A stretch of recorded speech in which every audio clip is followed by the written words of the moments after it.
So what happens to more than 220 hostages who are there in Hamas's captivity in Gaza Strip? The first option, which looked very favorable for US, Hamas, Israel and everyone else, was the diplomatic negotiations, or what we call mediation.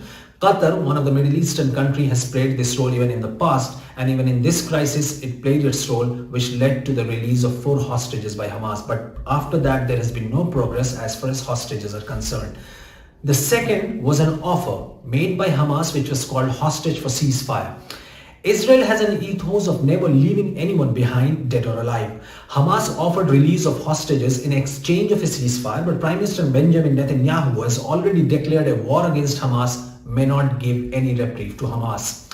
Now, the third major concern is the safety of hostages. For any negotiations to proceed, Hamas will have to ensure the safety of hostages.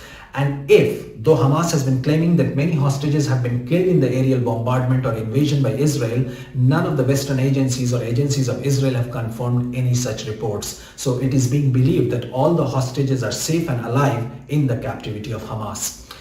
The most important part is that how long Hamas can hold the hostages. We have seen that to gather a lot of diplomatic support or international support or sympathy, Hamas may have released 4 hostages, but that was just intended to gain more sympathy and support from international community. But can Hamas afford to keep these hostages for a long period? That can't be ruled out, because we had seen that how Hamas had kept one Israeli soldier for 5 years and later released him in exchange of more than 1,000 Palestinian prisoners who were kept in Israel's prison.